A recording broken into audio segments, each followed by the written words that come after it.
Funding for This Is Nashville comes from you, our listeners, and Music City Prep Clinic, Nashville-based provider for PrEP and offering comprehensive sexual health services in an environment designed to be safe, professional, and shame-free. Learn more at musiccityprep.org.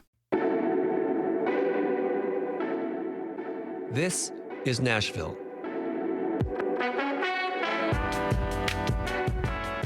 I'm senior producer Steve Harouche, sitting in for our host, Khalil Ekulona. In 1920, black farmers made up 14% of all food producers in the United States. Today, that number sits at just over 1%. Now, while the number of black farmers is not what it once was, here in Tennessee, there are communities of black farmers who've been producing food and livestock for decades. So what does the future look like for black farmers? Will the next generation keep the long-established traditions going? What challenges are they facing now? To kick off this hour, we're going to start with how a looming billion-dollar development is affecting black farmers in our region. We're talking about Blue Oval City, Ford Motors' $6 billion electric truck manufacturing plant. Ford broke ground a year ago at the site near Memphis, and in the time since, there are signs of economic prosperity popping up in rural West Tennessee. But as the Tennessee Lookout's senior producer Anita Wadhwani reports, black farmers in the surrounding communities are taking a hit. Our host, Khalil Ekulona, spoke with Anita Wadhwani last week. Anita, thanks for being here, and welcome back to the show. Thanks for having me, Khalil. Really great to have you with us. So, this has been a massive project, and it certainly looks like it will change things for West Tennessee. What led you to this angle, and about how this development will be affecting black farming communities?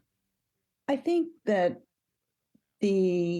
what's happening in that region around the new Blue Oval plant is just something I'm interested in as a journalist. I think that community is poised to completely transform, and there's going to be winners and losers in that process.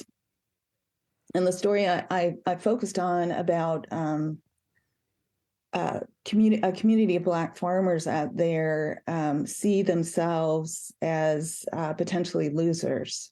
So, your report details that black landowners in West Tennessee are basically getting lowballed from the state for their land, right? That's the sense that the families that I talk to have. So in order to connect the new Blue Oval plant to the freeway, there is a connector being built from I-40 to the new Blue Oval plant that goes through traditionally black farming communities. And the state needs 35 tracts of land, 35 different properties in order to build that roadway. And so they're currently in the process of acquiring land, either through negotiating with landowners or taking them to court to take that land. Mm. Well, how bad of a deal do these farmers stand to get? They feel like it's a pretty lowball amount for what the land is currently going for out there. And this is an area, as I said, that's poised to have a lot of development out there. And there are, Waffle Houses going in, gas stations going in, and the land value has just skyrocketed. So the state is offering these farmers a very low price compared to what the going rate is. So one example is a farmer named Marvin Sanderlin that we talked to, who is fighting the state over 10 acres of his land that the state wants to pay $3,750 an acre for. Now, he feels that the land is probably worth 4 or 5 or more times that price.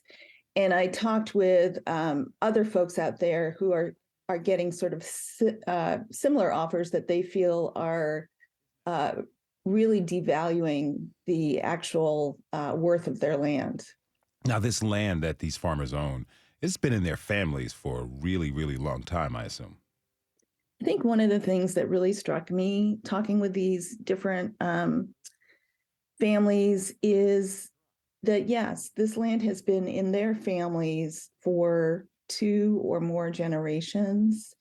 And to a person, and there are people I talked to who I couldn't include in the story, but to a person, people describe this effort to take the land by the state right now um, by drawing parallels to every preceding generation in their family. These are Black families who've had, different struggles to hold on to their land, and they all framed it in terms of race as well. These offers from the state, and it's the Tennessee Department of Transportation that's the actor here. The other thing that struck me is that the people I talked to felt like it was just a tremendous mark of disrespect in making these offers. It wasn't even the dollar value so much as the fact that of what these lowball, according to them, offers, the message that was conveying to them. And it was a message that I think has echoed in prior generations in their families who've had to struggle as Black farmers to hold on to what they have. Mm-hmm.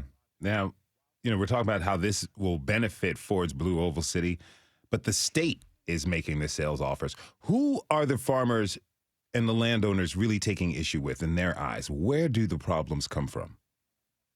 Well, also to a person, the people I talked to stress that they are very happy that Blue Oval is coming to their communities. They have no issue with Ford or Blue Oval, and they really wanted to make sure I understood that their focus was against the state, because it's the state taking this action for a state roadway. It's the state that is coming up with these offer figures. Of course, Blue Oval is going to benefit, and Tennessee, the legislature has agreed to provide in infrastructure investments and in other things, nearly $1 billion in subsidies to make Blue Oval happen. But their beef is not with Blue Oval, it's with the state of Tennessee. You mentioned earlier some of the signs of the prosperity that are already popping up in this part of the state. And I'm sure that the landowners want to have their share of this prosperity. Let me ask you, is anyone taking legal action against the state? The folks are already involved in legal action that the state has taken against them. So they're fighting in court over the land the state wants to take away. People are in various stages of that. Some have already received eminent domain orders. Their land is no longer theirs.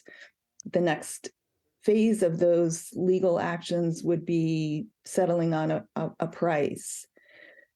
I'm not aware of any other concerted effort to kind of proactively take legal action against the state, but I am aware of the fact that people are connecting with the NAACP and other advocacy groups to try and get a fair shake. I don't know what that will look like, though.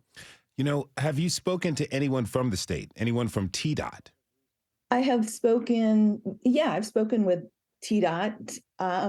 They say that this is a very standard practice, and it is. The state has to build roadways, freeways, highways, and those will go through private property, and they have a very structured process for that to happen. Their perspective is this is no different. They're working with these folks. Some people have agreed to sell TDOT land without being taken to court. So their position is that this is necessary, and that they're working through a prescribed process to acquire this land. Last year you were on the show to talk about the town of Mason being taken over by the state. I'm curious, how does this situation compare? I think it just in being out there and doing interviews both in Mason and in West Tennessee with these farming families, the common theme is this sense, this feeling of being disrespected by the state of Tennessee, feeling taken advantage of by the state of Tennessee because they are Black. People are very open and have said exactly that to me. And, of course, the other parallel is this is the state exerting its authority over people in majority Black areas for the Ford plant. And I think, as I said before, there are going to be winners and losers in this transformation out there, in this, $6 billion plant and all of these thousands of workers who are going to be moving out there. And I think the folks that I've talked to just don't want to be on the losing side. So what's next? Where are you expecting this to go?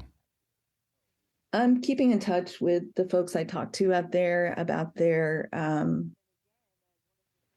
status of their court cases, what they ultimately managed to negotiate with the state, or what they're forced to do. And I do think that there's going to be more that emerges about the different ways the state is managing change in that area. Anita Wadhwani is senior reporter for the Tennessee Lookout. She spoke with our host, Khalil Ekulona. You can find the link to her story in today's episode post at thisisnashville.org.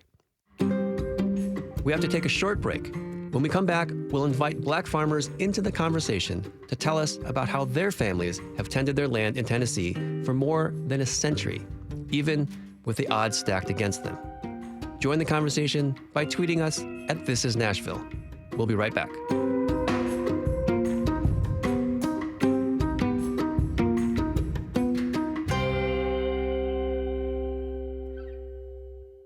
Funding for This Is Nashville comes from you, our listeners, and Music City Prep Clinic, Nashville-based provider for PrEP and offering comprehensive sexual health services in an environment designed to be safe, professional, and shame-free. Learn more at musiccityprep.org.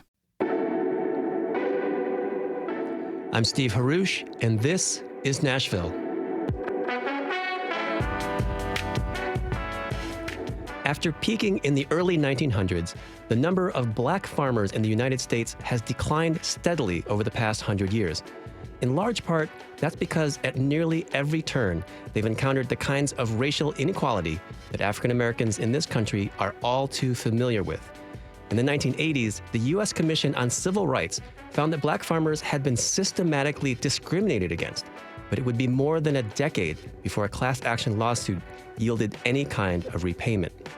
Still, in spite of all this, many have carried their families' hard-won farming traditions into the present day. To talk more about this, I'd like to welcome two century farmers. That means their families have been working farms for at least 100 years. Renee Moore Williams manages Moore Farm in Benton County, and James Butler raises cattle on Butler Farm in Rutherford County. We're also joined by John Wesley Boyd Jr., president and founder of the National Black Farmers Association. Thank you all for being here, and welcome to This Is Nashville. Thank you. Thank you for the invitation. Great to have you here. So, Renee, I'd like to start with you. Can you tell us just a little bit about your farm? The Moore Family Century Farm was founded in 1870 by John Moore and Harriet Strayhorn. The story starts with John Moore, and his family was enslaved in North Carolina. Okay. And he was a shoemaker. So his middle name was John Shoemaker Moore. And he actually made shoes. And he was paid for his work to make shoes. And his master allowed him to keep the money. And he just basically threw the money into a barrel. And they didn't have a lot of expenses in slavery, so he just threw the money into a barrel. And so the Civil War broke out, and the Moore plantation, they had a lot of damage.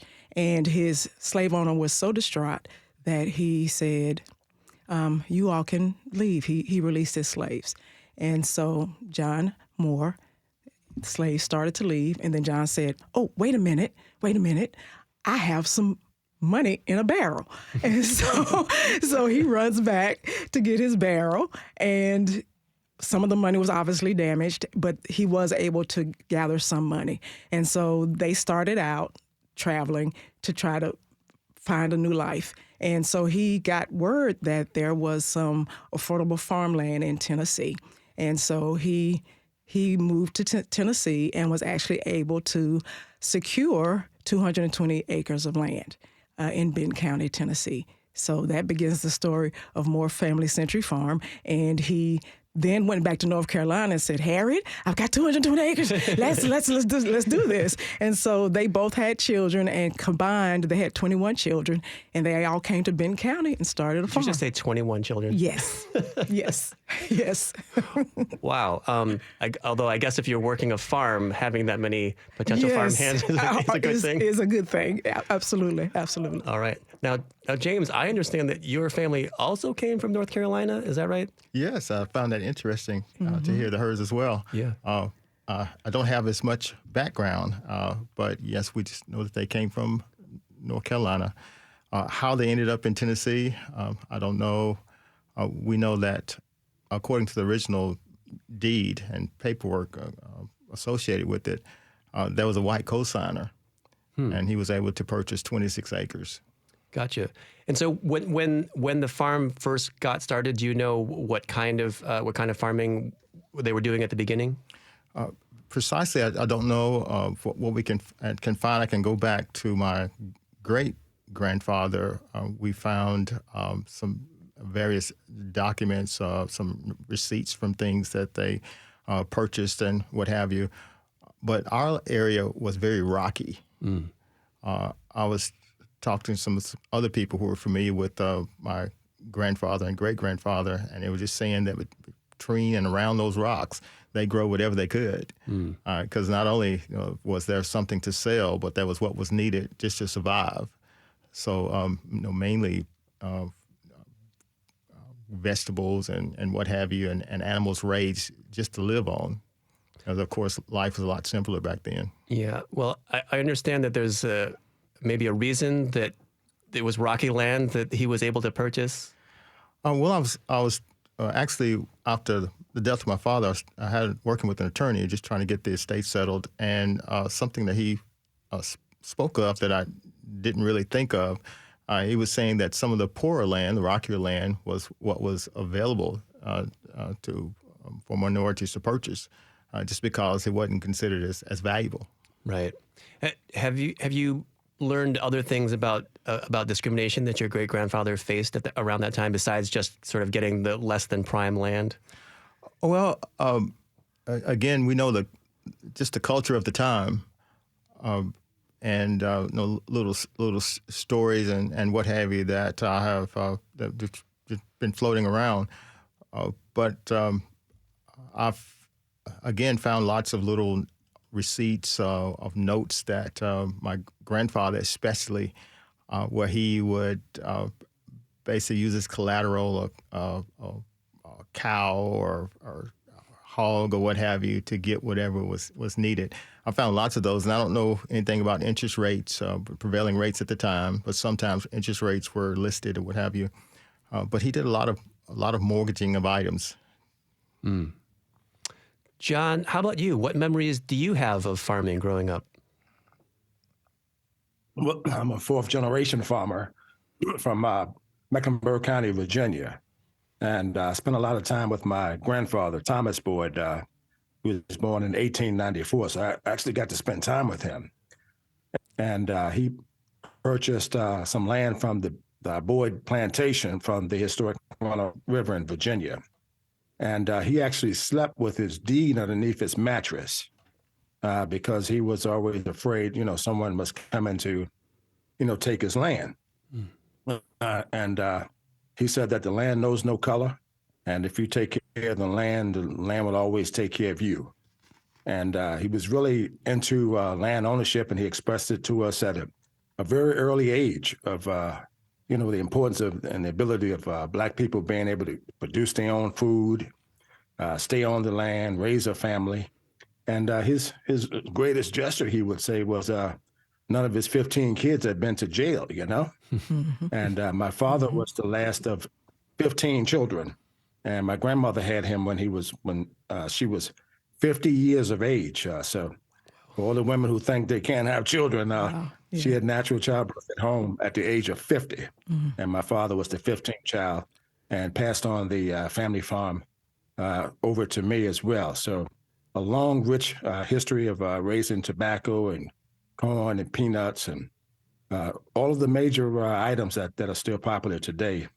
And the land has gotten away from Blacks. And I was just listening to the Tennessee story that 35 landowners are looking to have their land taken away from us, and that's what this is. They're not paying them a fair price for it, and it's more a continuation of what we experienced from the Jim Crow era of how Blacks lost land through eminent domain and all kinds of schemes, and we see this as a continuation of that. And someone needs to step in and say, listen, you can't do that and pay them nothing for it. $3,700 an acre for prime real estate is an insult to injury people. So these are things that are transpiring right now in today's time. So when you hear about the stories that we're speaking about, you can relate to that to what's going on in Tennessee. The companies get richer. In this case, Ford and others get a major highway straight into their plant to make more vehicles, and Black farmers lose their land. If you're just tuning in, this is Nashville, and I'm senior producer Steve Harouche, sitting in for our host, Khalil Ekulona. We're talking this hour about the legacy of Black farmers in Tennessee and beyond. My guests are John Wesley Boyd Jr., Renee Moore Williams, and James Butler. Now, John, you're the founder and president of the National Black Farmers Association. Why did you start this group? Well, I started this group because I was a victim of discrimination by the United States Department of Agriculture, where in the 80s, this loan officer for then was called the Farmers Home Administration spit on me, or whatever you want to call it, and referred to Black farmers with racial epithets, the N-word, and he would only see Black farmers on Wednesday in Mecklenburg County, Virginia. So we named it Black Wednesday. I'm listening to this, and I want people to understand that I'm still living, and this happened to me. So this isn't something that happened many, many generations ago. These type of actions by our own government, the very same government is supposed to be laying a hand up to Blacks and treating us with dignity and respect, was the same government entity, USDA, who was systematically putting Black people out of business through these types of actions. And one day I was sitting in the office, and this white farmer comes in, Earl, the county supervisor, the person making the loans. While I'm sitting there, passed him a farm operating loan check for $157,000. He had just finished telling me he wasn't going to lend me $5,000. The farmer turns around, he's taking friendly gestures. He headed out the door, and Mr. Garnett says to him, "Hey, Earl, come back in here next week now, fill out the paperwork, because I just used last year's numbers to get your loan approved." Here, he didn't even fill out an application to receive the farm operating loans. And I'm pleading with him for $5,000 to plant my tobacco crop. That's the type of racism and discrimination that Black people experience. And he done this and as though I was absent in his presence, as he changed his tone and became very friendly with the white farmer. And when he turned to spoke to us as Black farmers, it was a very downward and loud, boastful type of negativity in his voice. Renee, I see you've been nodding. How does what John's sharing resonate with you? Well, I think the story he is sharing is so important, and it tells the story of our struggle, and I think it's important that we hear that and we understand the impact of the practices that were pushed on us as farmers. And I think that once we know that story, then it can inform the next generation about what they need to do to move forward in the farming practices that we have. Because I interact often with young people of color that really want farming.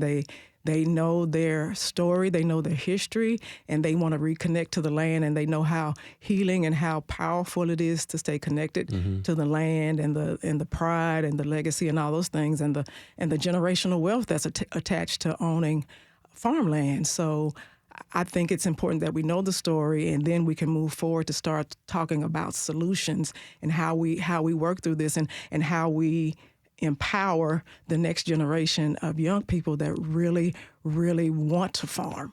And so I applaud him for what he's doing, and I'm just so excited to be on this panel with him today. Mm-hmm. Now, Renee and James, I think both of you, I understand that you actually have less land to farm on now than your ancestors did. Is that right? Yes, and I'll take the opportunity to thank Mr. Board as well. I have read of the work that he's done and the change, the difference that he has made through his organization, and we applaud him for that. Yes, a lot of our land has been sold for various reasons. But as was previously said, we'll just add to the fact that I think that it's important that the generations to come understand what these plots of land mean. I often try to remind people of my generation and others as we look to them as kind of being frivolous, these farms and what have you, understand what they represent. Our ancestors struggled and persevered. That's why it still exists. It's because they persevered in the midst of the struggle. So that being said, I see it as a source of inspiration, a source of encouragement, but at the same time, again, understanding what it represents. I understand the blood, the sweat, the tears, the humiliation, sometimes everything that they endured just to hold on to it. And again, they persevered. So we have no excuse. So in 2021, the American Rescue Plan was supposed to address the historical inequity that Black farmers have faced. John, can you tell us what happened? Yes, the measure that you're speaking about is a $5 billion measure that I personally worked on for over 3 decades. We didn't get it in injunctive relief in either the 2 settlements that Black farmers had, and I turned back to Congress to get that remedy resolved. It was in the Farm Bill in 2016. They pulled the language out, and then it passed as you spoke it. And everybody was elated that Black farmers and other farmers, the color, Native American, Hispanics, and others, was finally going to get debt relief that we've been asking for decades, which means 120% of total write-off for Black and other farmers of color. That means you get your deed back from USDA and you can make a fresh start. And then it was repealed by Congress and this administration. So I was very, very disgruntled about it and unhappy and turned to people like yourself on the airways to speak out against what we see as Black people as another broken promise, like 40 acres and a mule. So we always promise the money and they dangle a carrot and candy in front of us. But when it's time to cash a check, some sort of way, white people intervene and file lawsuits and tried to block the measure in court and all of these things. The bottom line is, like my daddy would ask the question, John, did you get the money or not? It's a one-word answer, yes or no. In this case, did not get the money, and we turned to federal court, and we filed a lawsuit in October with attorney Ben Crump, asking for everybody who was eligible, the 16,000 farmers of color, to get full redress for 120% and not a dime less. Renee, when you think about how your family has persisted with all of what John has just described as the kind of the backdrop for that, how does that make you feel?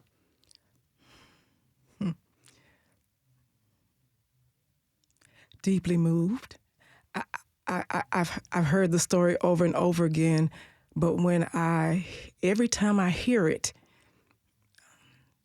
it just touches me in the deep places, and I may well up before I finish my sentence, but when I think about how they traveled from North Carolina to Tennessee, they didn't have a car.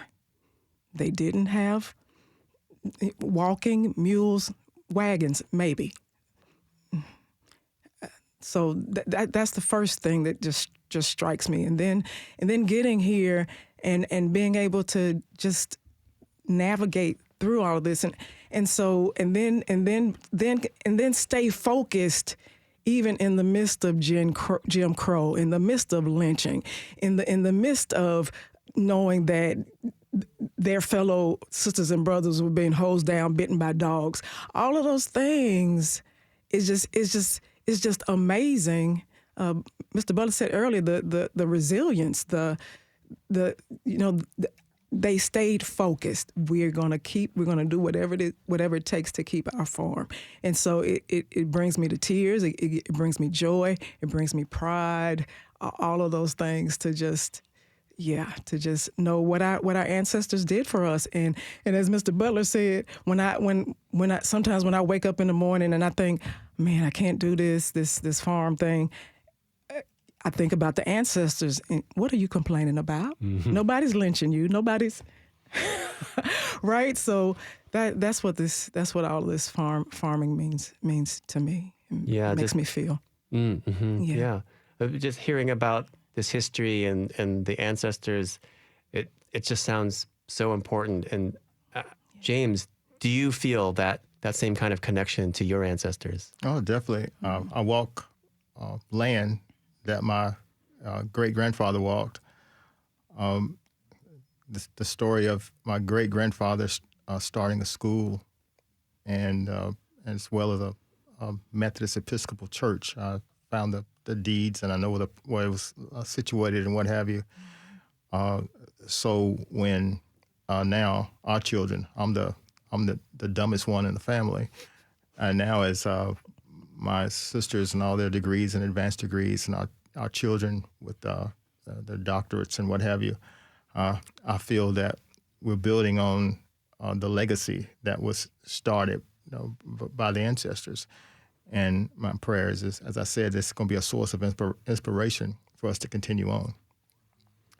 Well, that was James Butler from Butler Farm. He was joined by Renee Moore Williams of Moore Farm and John Wesley Boyd Jr., president and founder of the National Black Farmers Association. I want to thank you all for being here. Really appreciate it. Thank you for having us. It's been an honor.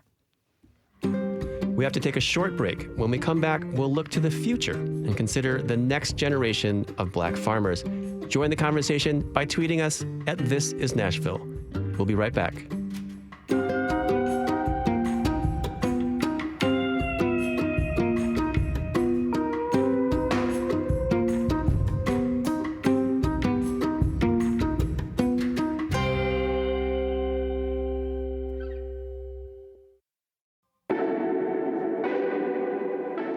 I'm Steve Haruch, and this is Nashville. We're talking this hour about the history and traditions of Black farmers here in our state. Before the break, we spoke with two farmers whose families have been tending the soil for nearly 300 years combined. Now, let's turn our attention to the future. Who is taking up the mantle these days? And who is training the next generation to work the land? For more on that, I'd like to welcome my next guests. Finis Stribling is director of the Tennessee New Farmer Academy and Small Farms Program at Tennessee State University. Rihanna Michelle is co-owner of Water Bear Cooperative Land Project. And Bridget Bryant is with Zysis Garden, a community garden in Nashville. Thank you all for being here, and welcome to This Is Nashville. Hi. Hey. All right, so Bridget, I understand you have farmers in your family, but didn't grow up doing much farming yourself. How did you get started? How I got started? Well, I always wanted to be a farmer, watching my grandfather when I was a little girl. And my son actually attended school, and so at that school they offered a community plot. And so I was like, oh, this is a perfect time for me, to start growing. And so I was with that community garden Nashville Food Project for about 7 years. After that, and each year I kept expanding, asking for more and more land. So after that, I ended up at another farm, and then I ended up at TSU because I did a course with the New Farmers Academy. And with that, they offered land. So I am currently still there and still looking for, to expand more. What has that experience been like with you on the TSU plot? It has been a very nice experience. Along with me just knowing what I already have learned, I'm around other farmers, so I start, I learn more. When people pass by, if I have a question, I am able to ask them questions. And so it has been a very good experience for me. Now, Finus, you run the Tennessee New Farmer program or Academy. Can you tell me more about how that program helps folks like Bridget? Yes. Basically, with that New Farmer Academy program, it lends resources and experts for different topics, depending on what your area of interest is as it relates to farming. And basically what it is, a 7-month program, training program that farmers have an opportunity to learn different aspects of farming, resources available, agencies available. And one of the things they really don't know is it's free. So you get an opportunity to know who the major players are in agriculture going through the New Farm Academy program. What kinds of things are people doing over that 7 months? Basically what they're doing, we'll start out talking about plants, soils, we talk about beekeeping, we talk about business plans and different the financial statements. And if you don't know how to drive a tractor, we go out and learn how to drive a tractor. All right. We hook up irrigation systems. We talk about cattle, small roops. So all the different facets of agriculture that you can get involved with. And it's just with that appetite about things that you can do and get involved with. Have you seen the program grow since it started? Yes. Oh, my gosh. We started in 2014 with only 9 participants. And every year we're growing. This year for 2023, we're in Middle Tennessee, we're up to 65 participants. Oh, okay, yeah. That's definitely a growth. Rihanna, how does your family's history with farming inform what you do with the Water Bear Cooperative? Yes. So I'm originally from Texas. My family on both sides of my family are 6, 7 generations in East Texas, Marshall, Texas. And my family actually were cattle farmers, pigs, and that was our primary thing that we worked on. Also wearing my little family hoodie today, Kohl's Garage and Wrecker Service. And in that small town, that was how our family was able to come together. And I mentioned before, talking to someone earlier, I am a newer farmer in the sense that it is in my family and my lineage, but I do feel like I'm in that generation that is bridging, getting connected, reconnected back to agrarian ways, back to our traditions, and just the importance of continuing that on. I just actually visited my uncle not too long ago, and he is older, and he's in that generation in his 70s, and I'm in that space where I'm like trying to answer the call to really return to the land, take care of our family's land. But also deeply for me, the Water Bear Cooperative Land Project is also helping people to understand land communion, land stewardship. It's one thing to get the land, but it's a different thing to take care of it, to build relationship, to be in even just our ancestral connection to land. A lot of Black folks have very complex relationships with not even land, but even being outdoors, and the ways in which white supremacist terror has taught us that is not, that it is something to be ashamed of. And I'm in a generation, there's a movement across this country that I've been able to be a part of people who are like, this is our birthright, this is our way of being. And even in the side of the justice side of things, being able to say, hey, not only is this our lineage, but we helped build this country, and we deserve to be able to have space to be able to be in our dignity and raise our families and things of that nature. So Water Bear Cooperative Land Project is really hitting on 2 different things: the cooperative nature, how do we reestablish the cooperation and the collectivism that we need to be successful, not only just as people, but as business owners. That it's actually very, very hard to be a farmer, and in any type of agricultural industry. It is best, and it has been our best strategy over many, many years to be in cooperation and build cooperatives. So we're coming out of the lineage of Fannie Lou Hamer's Freedom Farm Cooperative. And on the land trust side of things, like being able to not only take care of the land and work in cooperation, but to be able to keep the land that we have in perpetuity. And so we are exploring the model of a community land trust as a way to also help preserve land and not be in the conversation around Black land loss. You used a term a little earlier where you said land stewardship. Can you talk more about that? Yeah. So when I speak of land stewardship, I think I use that language over land ownership because to us, it's not just a fact of there's so many fights that happen when we're solely focused on ownership. We were just talking about that, or whose hands it is in, versus being in the space of wherever I am at, I am in connection with the land. So I consider myself at this point an urban farmer.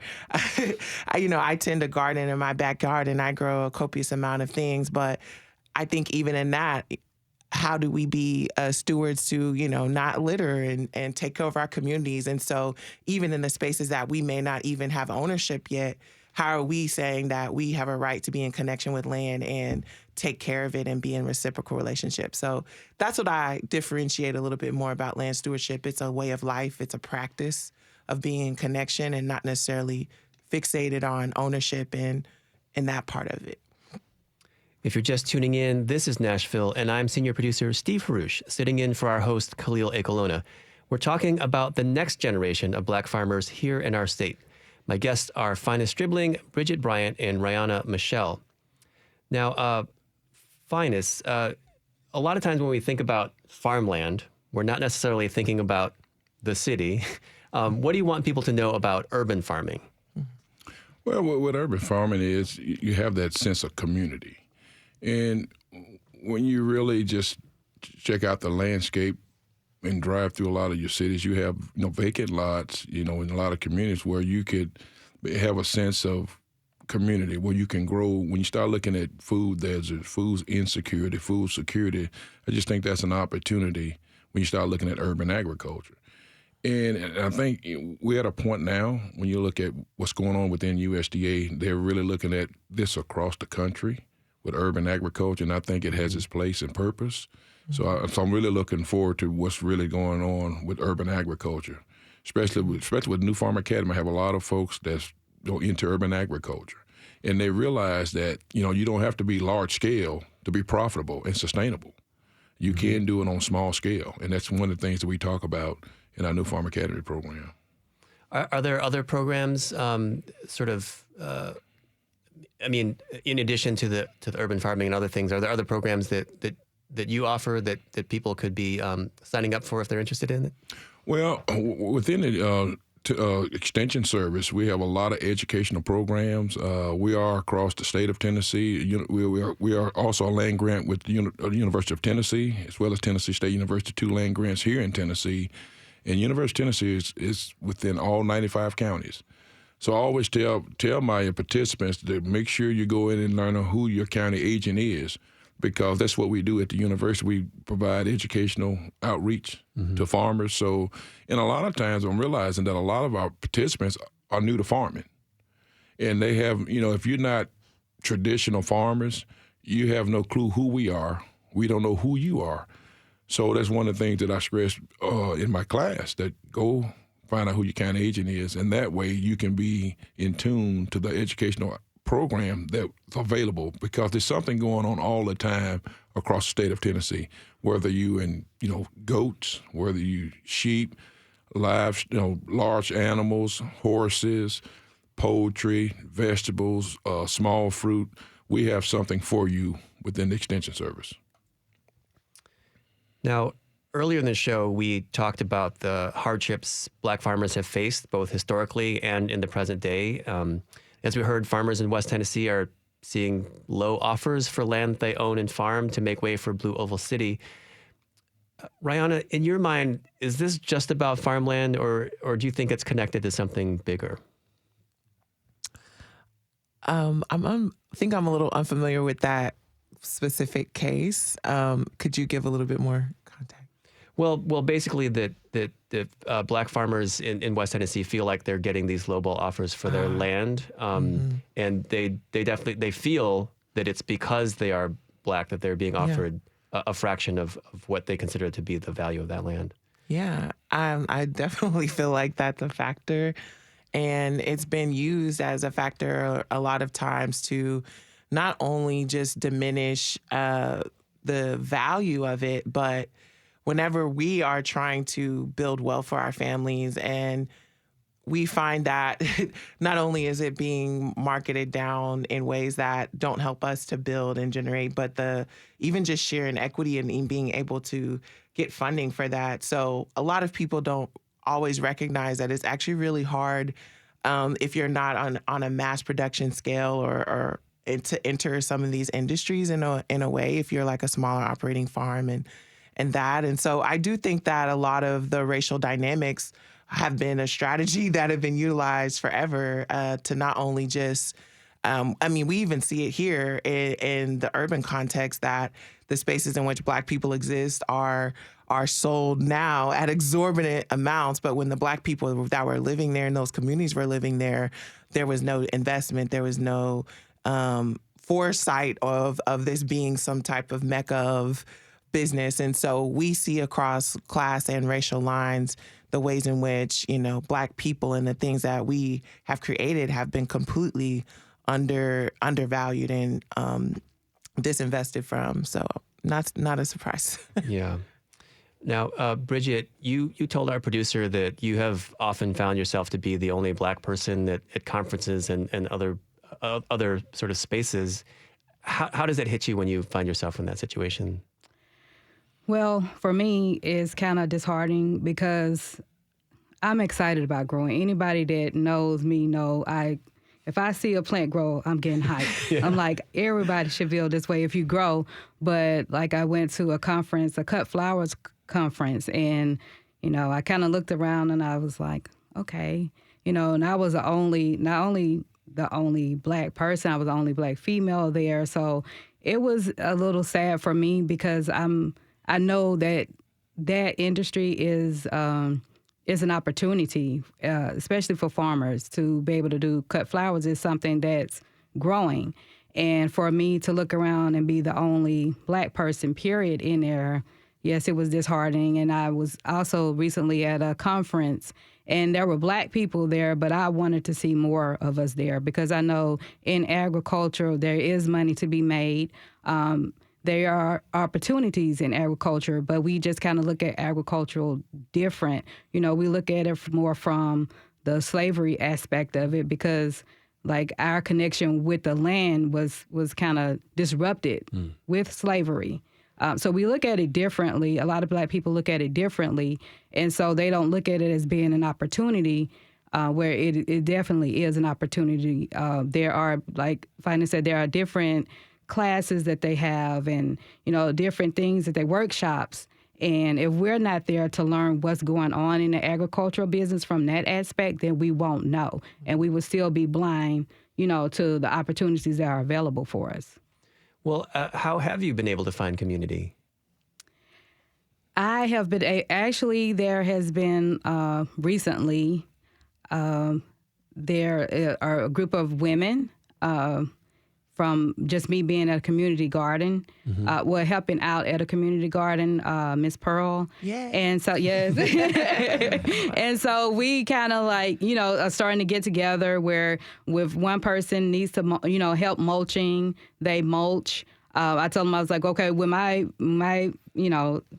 plants go in the ground, I will need assistance. We gathered once to learn about just different things as far as farming. So that community is starting to build itself up. I do have other friends that are in that community. And so that, for me, it makes me really, really happy because there's people that I can connect with, that I can talk with. I can talk days and days about plants and they understand what I'm saying. So I don't feel like an outcast or I don't feel, like I'm crazy, but it's a beautiful thing to be able to have that community that understands what I'm saying. That does sound like a beautiful thing. That's Bridget Bryant with Zysis Garden. She was joined by Rihanna Michelle, co-owner of Water Bear Cooperative Land Project, and Finus Stribling, director of the Tennessee New Farmer Academy and Small Farms Program at Tennessee State University. Thank you all so much for being here today. Really enjoyed it. Thank you for having me. Thanks for tuning in this hour. This is Nashville is a production of WPLN News and Nashville Public Radio. Listen back at thisisnashville.org or wherever you get your podcast. Today's episode was produced by Magnolia McKay. Our digital lead is Anna Gallegos-Cannon. Michaela Elias is our technical director. Our executive producer is Andrea Tudhope. The masterminds behind our theme music are LaRange and Namir Blade. Special thanks to Dr. Carol Van West and Nella Frierson. The conversation doesn't end here. Tweet us at This Is Nashville, find us on Instagram, and tell us what you want from our show by filling out our quick survey online. This is Nashville. I'm senior producer Steve Haruch. We'll see you tomorrow, everybody.